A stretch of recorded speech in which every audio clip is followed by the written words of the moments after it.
Halloween is this weekend, and there's a ton of great scary creature features out there to watch. But you know what? Instead of some with scary monsters, why not go with some a little more fun?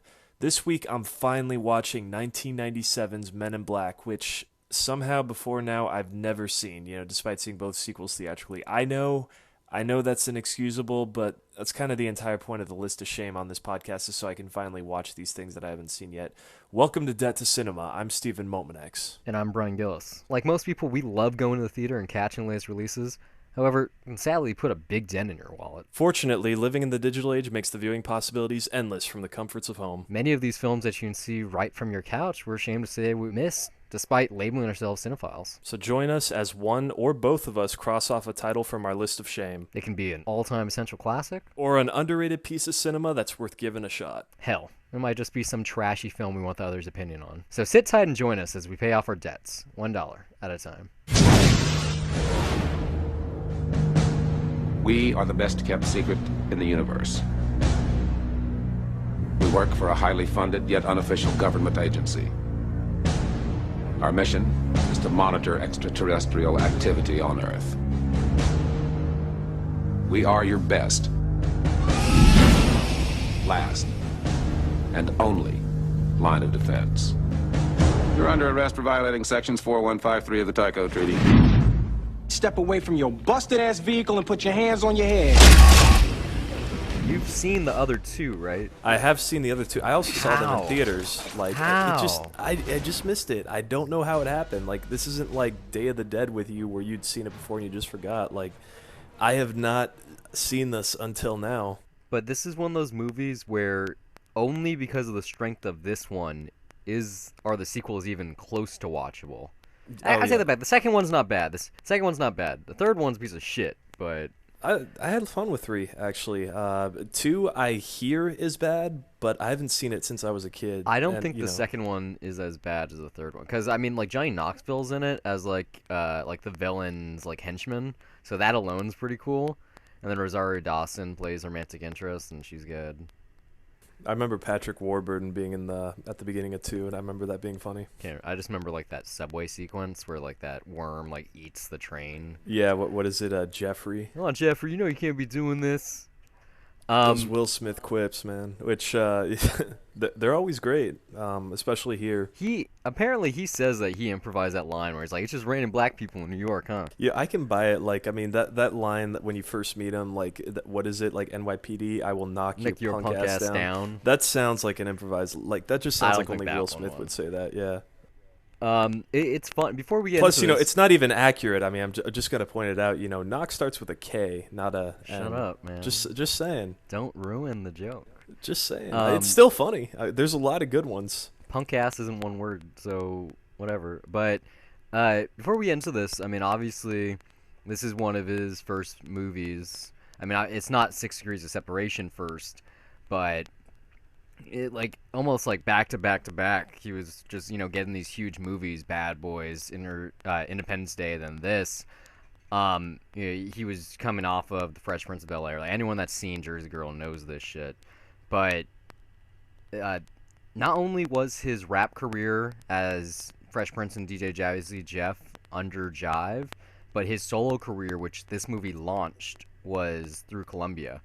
Men in Black was his first solo single. It pushed off his Free Willy style CD. So it's a Columbia album. It's a Columbia movie. He was kind of like Sony's...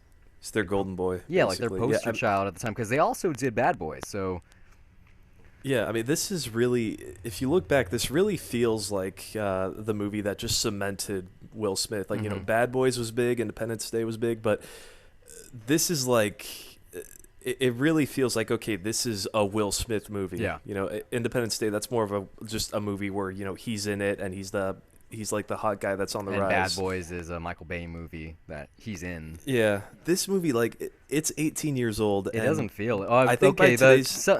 Some of the set design feels dated. There's like the flip some phone. stuff. No, I think the production design though is like it's still fucking gorgeous. Like it looks, it really just gives you a great sense of this world. Like everything, just the world building here. It's pretty great because it's just it's one line is, hey, we're an agency that's responsible for, managing care, but, we bring in aliens that come in off world, da da da. And pretty much every single scene after that, it just lives up to that one sentence.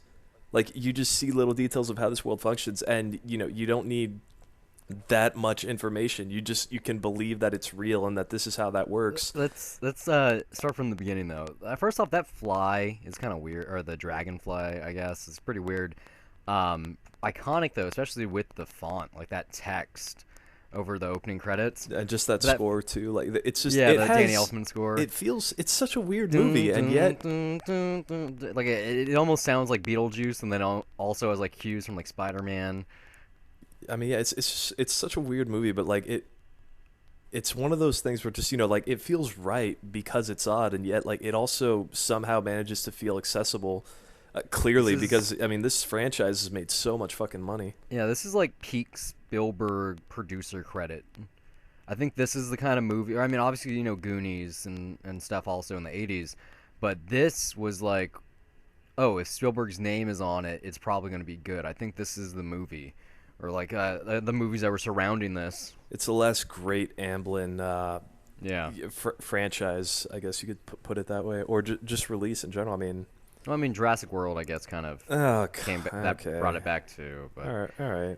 Well, but yeah, I like that first sequence. Like I remembered it, but I forgot how kind of like politically charged it was with these Mexicans crossing the border, and then you get the Men in Black show up, and they're like, let me guess, you're dealing with these aliens, and there's like that whole laugh. There's like illegal aliens versus actual aliens, and what the government should really be dealing with.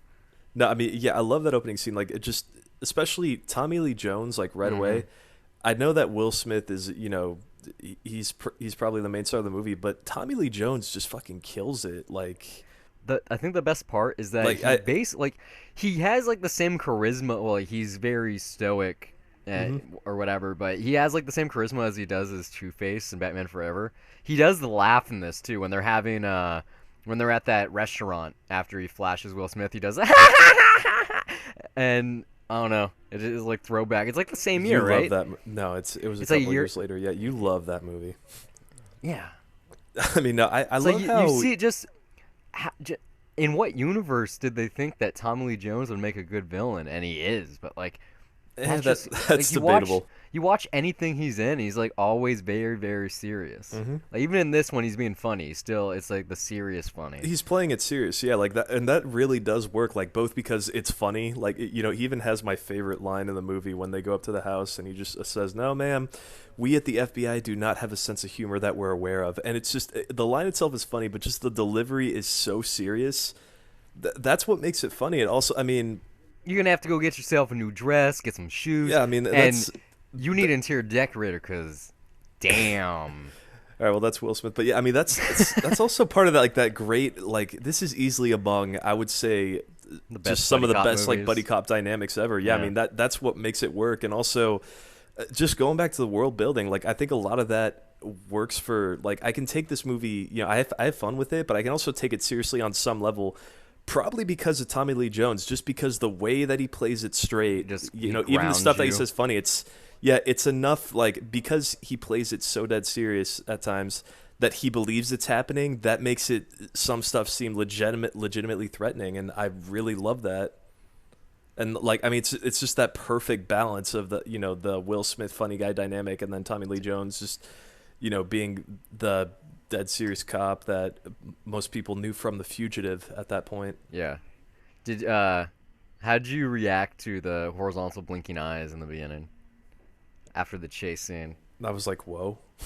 Right? Like I remember when I was watching it last night, I accidentally blinked when he did. And I was like, let me rewind that again. I remember as a kid, like that, like not freaked me out, but I was like, whoa. I mean, yeah, it had a different effect on me. Like, but you already knew that the guy was an alien when he was jumping up buildings. But yeah, I mean, it's just little details like that just keep on adding to like, okay, that's off-putting. That they weren't eyelids; they were gills. He was out of breath. He's a cephalopod, or whatever. You mentioned this off air last night about this being a Marvel movie, and yeah, you were right. It does in the opening credits say based on a Marvel comic. But I mean, I still wouldn't call this a Marvel movie. Like their logo's not on it. It was a comic that ran for like a year. It wasn't even printed by Marvel. It was printed by Malibu, and they purchased their IP, I believe. But this was the catalyst for them selling their rights again. As they tried in the early to mid '80s with like the Punisher and Howard the Duck. But this one was, they were like, yeah, let's give this another shot, and it's no surprise with how Sony handled this that they were given their biggest character, Spider-Man, a couple years after. But so I guess this one isn't to blame, but we wouldn't have the Avengers possibly without this film.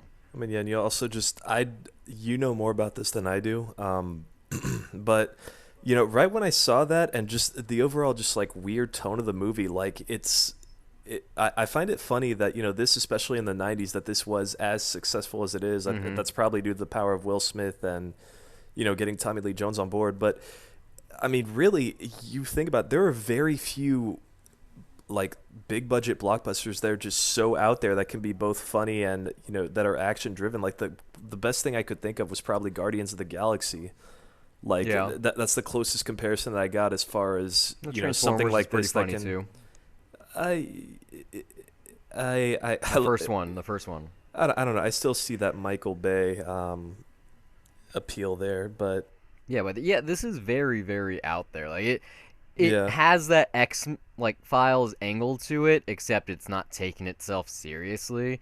Like you have like the Lincoln Tunnel, not Lincoln Tunnel, but when they're driving to Queens, and Tommy Lee Jones is singing Elvis, and he's listening to it on an 8-track. Like, yeah, even that in the late too, '90s, that's so. He's dead, right? He just went home. No, there's so much great stuff like that. Like, I love that you find that Dennis Rodman's an alien too. That's the last joke in there. I love the just everything about Vincent D'Onofrio in this movie. Oh man, he's so good. Like, how do you even do it?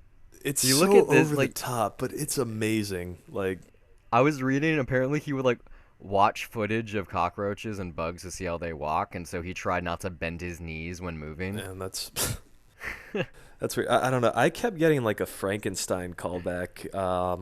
Like dragging a club foot around. I don't know. I think for me, like, it was just seeing him maybe carry that UFO and putting it into the truck just because it was so big. And I don't know. I was thinking, he seemed like a really big guy. But anyway, dude, he I think this is. I don't know. I want to say this is probably his best acting. It's really a cheesy role, but like I love just how he just kind of flails around and just kind of starts shit up. Like I can't help but laugh every time. If I was a kid, I would have probably been more afraid of it, though. I don't know about you, because it's funny. Like this is the '90s, and I keep thinking like, wow, there's actually some kills felt a lot more intense. Like with the pest control guy, like. Yeah, it seemed like they were more willing to like be a bit more just violent back then. There's no compared blood, to now. so it's okay. Oh yeah, it still felt pretty intense though. I like what oh shit, what's his name? Adam Cross? That's not his name. David Cross. David Cross, yeah. When he's like on the ceiling with the bug sticky stuff. Yeah. Do what? You know what? I gotta bring this up. Okay. God, what's her name? I keep forgetting it. Linda Fiorentino. What the fuck? Yeah. Okay, I'm not alone here. I mean, really weird role. I like her in it. This is what's weird. They were obviously setting her up to be the new Buddy. At the end of the movie, she has that. And then they make a sequel, and they're like, let's just fucking scrap her character, guys. Well, I guess... I can't remember. I haven't seen Men in Black 2 in forever, but I remember Patrick Warburton was his partner just for that opening scene. So I guess I think that was a thing that they brought up of like, you can't keep doing that.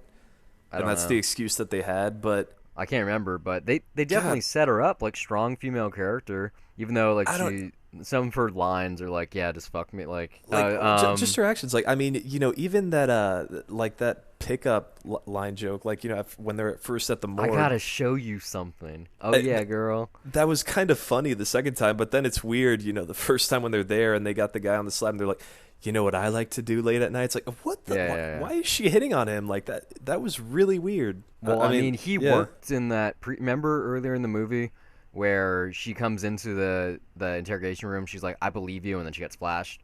You can find that excuse, maybe. No, I'm not saying that's an guess. excuse, but Yeah. I feel like they might have had like several run-ins before they finally met.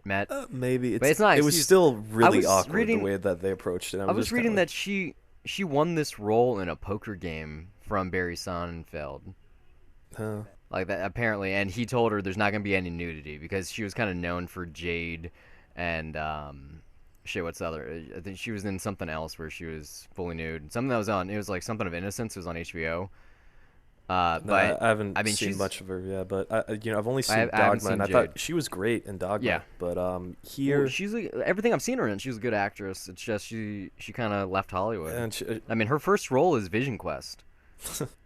Have you seen that? I have not, but I know of it. Really, really bizarre mid '80s movie. Yeah, I don't. I don't know. It's the way that this ends. Yeah, I mean, That's really weird that she's- she didn't come back. like, well, she's definitely like just. They really give her nothing to do, and yet it's weird because like she seems like she's supposed to have important stuff to do, and I don't know. It just doesn't really. It doesn't pay off at all. It's not earned at all. Like Well, I if you I think really about just the- I smacked myself in the head like right when I heard that final line. Interesting job you guys have. It's just like fuck this movie already. Like something that's really weird about this movie, or maybe the script itself, is that there really isn't any relationships here. There's no dynamic. Like you could say it's it's a workplace movie, but usually when there's like the buddy cop, it's like, oh, here's his family, here's her family. But because of the nature of the Men in Black, that they're you severed ties, you're a ghost now, and all that, like she is the love interest, even though nothing happens, and Tom Lee Jones is the father figure, and I don't know. Well, but you also, because of the Interesting. nature of the job, you have Tommy Lee Jones just kind of brooding over his old flame, and that's what makes that interesting. Here in comparison. I Like, think in the that's- second movie they reveal that she's not a human. That was the alien that it was given flowers to in the picture, I believe. Mhm. I think that's what it was. I don't know. I'd have to see it again. I'm not sure I want to. I mean, I want you to see really the didn't second. like the third one. I honestly didn't. had No, it was fun really with three. weird. Like, No. um, I remember really wanting to see it because of the time jumps and anything involving time travel I'm a fan of.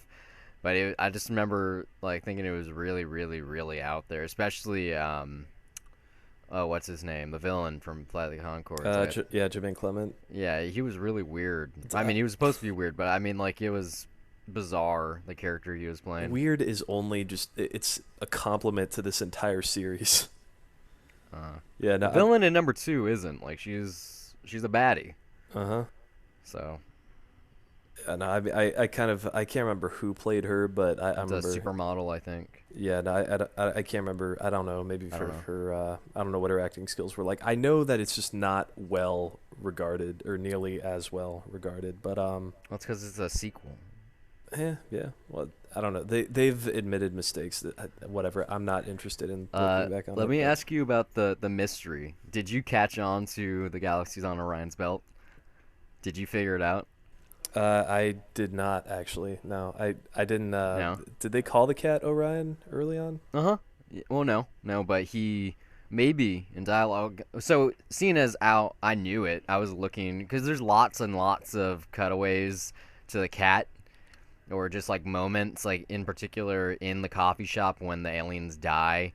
It has like that shot where it's just like pawing at the camera, getting all mad. I mean, I assumed that the cat was an alien or something because, he was being very protective of the body, and I figured it was just that's how that worked. But I didn't think that the cat like literally had the galaxy around it, and like I didn't even know what that was until that point. They don't even bring it up till later. I don't think. No, No, I mean, it's but supposed to be, it's the mystery of the movie is what makes it work. yeah, I don't. Like I remember. I'm not sure how well the mystery works. I feel like it's the least interesting thing about it. They do something similar in the second movie where it's like the final cutaway. It's about like that For the there's a final lock- shot.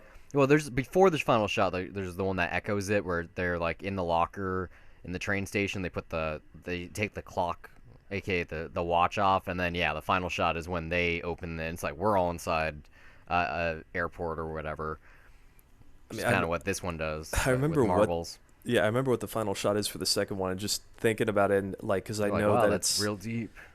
I don't know, for that second one, I feel like it makes even less sense. But I'd have to watch it again though.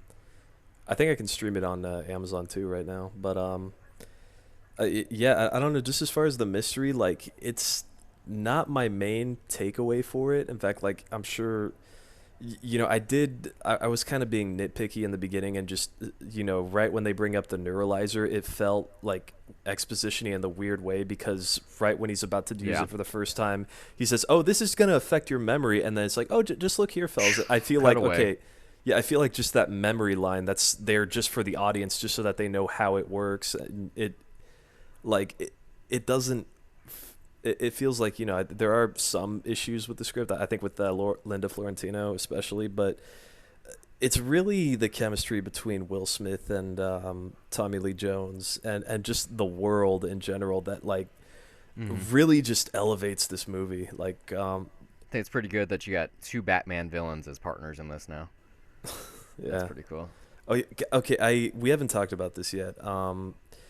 The training scene, like, you know, I had not seen the movie before. When he's taking the test. Yeah, I mean, just after that, like, I had not seen the movie before, which is why we're doing this. But my friends have played that scene on YouTube where they, you know, where he shoots the little girl Standy, and like, Oh, I thought you were talking about him actually taking the written test. And that pulling well, no, the table out. that too, both scenes. But yeah, just I'd seen that scene so many times afterward, where, you know, he's explaining She's like, Karen "Yeah, Red. that What's she, guy's- like 8 yeah." years old? She's walking in this bad neighborhood. This little white girl. She's got an astrophysics book. She's up to some serious know. shit. I love that line too. Like, you know, I saw the guy. You know, he looks like he's snarling, but he's got a tissue. And then I realized he's not He's snarling. snarling, he's sick. sneezing. And this guy, he's just working out. How would I Yeah. feel if someone walked into the gym and shot me when I was, you know? Yeah, little Tiffany here's got some quantum physics books. He asked me if she's starting some shit, Zed. I'd appreciate it if you get off my back about it. Like, dude, that is fucking hilarious. Like, every time I've seen it, and even then, it's still. God, Will Smith's just a See, funny guy, man. I know Yeah. you didn't see the TV show, 'cause I think I've asked you about it I've before. seen episodes. You've seen episodes. yeah. I watched it a good amount because I mean, I was the age that they were targeting with this movie at the time, and so I really liked it. Like I said, I've probably seen it like 6-7 times now. I would assume, this is one of those where it's like, oh, it's on HBO, put it on, and like the show, and that was a time where like they had lots of TV like cartoons based on movies, like there was Zorro and The Mummy Returns and a couple other things. And so it was like, even though I'd never read the comics or any comic at that point, I was really interested in, you know, J and K, like really, and then Z to a lesser extent. I remember they replace Z with who is it in the third movie? It's is it Emma Thompson? Or, yeah, it's or Emma Thompson. Yeah. Yeah, It's like- I can't remember. Yeah, is it because he died or? Well, it takes place in the past. I don't know, something weird. Oh no, Who but she knows? was in it for both. You know, Was she in 2 as well? no, she was in the present of 3. I can't remember. No, because it was what's her name? I think it was Alice Eve that played her in the past. Yeah, Yeah. that's right. Yeah. Yeah. Let me ask you this though, because I mean, this is the first time I've seen this movie, but I know that Frank is Yeah, a the pug. reoccurring character. Yeah, Yeah, he shows like up in all 3. yeah, I know. It just seems So it's do funny that the skinny alien dudes. yeah, the their worm names are- guys. It's like yeah, Yeah. I mean, though Frank's appearance specifically, like it's very limited here, and I know in the episodes I've seen in the show, like it's been he's a bigger part of it. So I mean, He's is like that an really informant? is that just fan service, or is that I don't why know. he got I bigger? think they- 'Cause- I was reading some production stuff here. There was a big shift in what the plot was here, and it was like all godsend stuff. Basically, when the tall dude's meeting with the prince or whatever, the royal family member in the coffee shop, that was supposed to be like whatchamacallit, like a parlay, and they were gonna make some kind of deal because they had warring alien races. And so when it shows the Archelian cruiser or whatever, there was supposed to be another ship there, and they were going to be battling over the galaxy, like the Cat's galaxy. but through post, like all they did was they overdubbed their voices to make it sound like they were speaking the alien language instead of English, and they just did subtitles. They made Frank the Pug's dialogue switch up, so it was about something else, and then they like had a cutaway and like all this stuff, and it like really brought the story together. But no, I don't know if it was necessarily fan service. I think he was just one of the breakout characters, just because it's that combination between like cuteness and but he's like a scruffy person. In the same way that like Tony Shalhoub's character makes an appearance in the sequel as well. They just once they went past one movie, they realized what the fans liked and what they didn't. I was just curious because it seemed like it's one of those things that I could see people clinging onto, and then of course, it would be fan service later on to either expand on on those roles or whatnot. If you think about these movies, the things that people probably remember the most are Will Smith, Tommy Lee Jones, and the dog. I was gonna say Worm Guys. Like Yeah, the Worm Guys too. Like the Worm Guys are like, especially in the sequel. They get a lot more screen time in the sequel. Yeah, there's it's like only 2 scenes here. Yeah, they have really. probably like a minute and a half, 2 minutes here. Whereas in the sequel, it's like I remember they watch over Rosario Dawson, and like she comes to their apartment, and the ceilings are like really, really low, and they're like having a party and with like coffee party and cigarettes or something. I kind of want to watch the second one now. I don't know. I have like good memories of the second one. Maybe it's because of Rosario Dawson. I didn't even know who she was at the time. Like I just because I wasn't she was really in Josie and the Pussycat, so I kind of knew who she was. Oh yeah, that was the thing. Hell yeah, that's a thing, man. All right, if you like it. This isn't the kind of movie that I want to watch all the time. Like it is fun, but I've seen it so many times. Like I'd rather watch something with a good soundtrack. There's no music. There's like the Elvis song in the score. There's nothing else in this movie, which is pretty bizarre for a blockbuster. No, and it's just also Will the Men in Smith's... Black closing credits.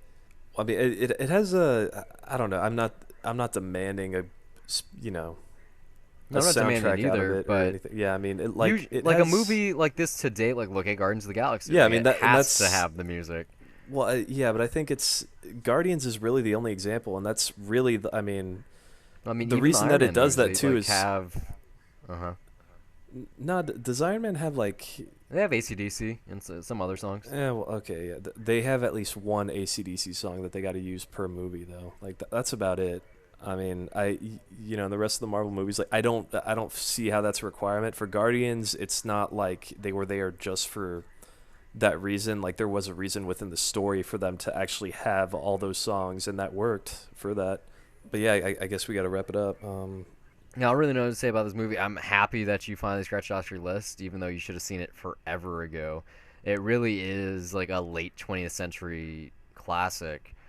Just like the way it mashes together like pop culture with space, like conspiracy theories, and it's like grounded in reality kind of, while still being really out there. Like when they show the screen with his teacher being an alien, they also show like George Lucas, Steven Spielberg. Did I see Rocky Balboa in there? Yeah, Sylvester Stallone is on the screen. Like it's a lot of cameos, and then the second one they go even crazier. I don't know if you remember, but Michael Jackson has a literal cameo. Of course I remember like that. Agent M. Yeah, that was great. It's kind of just the nature of this franchise, the fun it has with reality and history. But I people were giving shit to Back to the Future Part 2 for how badly it like guessed the future. There's that moment in this movie where they're in like the lab with all the gadgets and stuff, and Tommy Lee Jones holds up that the miniature CD. This is gonna replace CDs in the next couple years, or like his crappy phone, or that like dot matrix computer he's using, or like X, Y, and Z. Like there's a lot of examples in this movie where they just guessed it wrong, or it was like really far off, but no one cares. I guess it's because it's not as cemented in pop culture as Back to the Future is. Well, no movie's ever gonna get it right. I mean. Just to comment on some, you said that you don't think you'd watch this that often. I mean, A, you kind of already did because you were a kid, yeah. But I mean, B, like this is absolutely like just great entertainment. I think it's definitely has replay value. Just if you want to watch something, I think in the background, just have fun with. Yeah, I mean, it's maybe it's like stuck in your head at this point. Like I had to rewind a moment earlier in the movie when they're in Tony Shalhoub's shop. He's like, so I heard you got guns. He's like, no, I just sell Rolexes. I'm also a really big crack dealer. And I was like, no, they didn't. I had to rewind, and like, sure enough, they said that. I was like, how'd they get away with that? No, I mean, yeah, there are a ton of little lines that like I noticed that I liked. Like even right when the Arquillian's getting out of the cab and he's going into the restaurant. It's a little thing they said, and he talks to the cat and he just goes like, "Okay, sweetie, let me pay the impolite driver." And I mean, of course, later on, he talks about like how the cab drivers are terrible in the city, but like just that little moment, even though if you listen to it, you can hear it, but I just found that funny, like just all those little things like that are thrown in there. Like, I mean, it's a lot of it's fun to listen to. I mean, it really and it's also funny that you brought it back to the future because I think in a way maybe this isn't nearly as great, but like I do feel like at least for the 90s, like this is just great high concept sci-fi comedy. I mean, I think everyone like at least it may not be as timeless as Back to the Future, but when you hear Men in Black, I think it's already iconic. Yeah, it's already iconic. You already have Will Smith and Tommy Lee Jones. Just that's the image that pops up in your head. So, and also it's an Amblin film. I mean, the first film specifically, like I felt it was just it was great fun to watch it, even if there's a little few things that I could nitpick in there. Especially just as a blockbuster, I thought the effects actually held up really well. Yeah, those rope shots look really good. Yeah, I mean, if you really want to nitpick, Baker's designs. God, yeah. I don't like what they do, especially with the first Alien reveal, where when it's actual creature, when it's physical, it looks like really cheesy, and then when he gets mad, it switches to CG. I don't like that change. As it's very noticeable, especially now. But like he's almost goofy with like his eyes that are like googly eyed and like flipping back and stuff. I think it worked fine enough. I think just both the CG. This CG is a movie looks though, really really good. Yeah, I mean, and this is a movie that's also just tonally, it's just very, very out there and it's very campy. And it's all about fun. That even if the effects are it's not necessarily about it being perfect and realistic because it works more like a cartoon. I mean that's. And really serves the story. The only thing that I thought looked probably slightly off is Will Smith hanging onto the roach as he's just flailing back and forth. I mean, even then, that wasn't. I wasn't that bothered by that. It's just it stood out a little bit, and I'm like, okay, it's 97. I know you haven't seen it, and because you just saw this, I think you should, as like a stark contrast in enemies or villains on screen. So the big baddie in this is a roach. The big baddie in Mimic is a roach. You like the shift tonally is so stark. Like you have to see it while this is fresh in your mind to see. Like they might have been influenced by Guillermo del Toro, as this came out like I believe a year after that did, or probably entered production like around the same time I think it came out. I think they were both 97. Yeah. But just that, like, I'm still scared to see that movie from seeing it as a kid. Well, we might have to talk about that. Yeah, fuck that. I'm not watching it. It's on Netflix. I might pick it now. Well, thanks for listening, guys. I hope it's been a pleasure. If you enjoyed it, you can find updates and when episodes go live on Facebook and Twitter at Dollar Reviews. You can follow me personally on Twitter at Brian Gillis, that's BryonGillis, and also under the same name on the lovely site Letterboxd, which acts as my film diary, where I rate the films I watch on an almost daily basis, write the occasional review, and even sometimes compile lists. You can also find me on Twitter at S_MTX, and also follow my film diary at letterboxd.com. My username is also S_MTX. There I log everything I watch and sometimes write brief reviews. If you'd like to contribute some talking points, maybe send us a film or two that you'd like for us to review, or just some feedback of any sort, you can do so by sending us an email to dollar.review@gmail.com. And if you want to hear more of us, you can find our entire archive at dollarreviewspodcast.wordpress.com. We're also on iTunes, where you can download episodes and listen to us anywhere, and you can also hear us on SoundCloud and TuneIn Radio just by searching Dollar Reviews. Until next time, keep the change.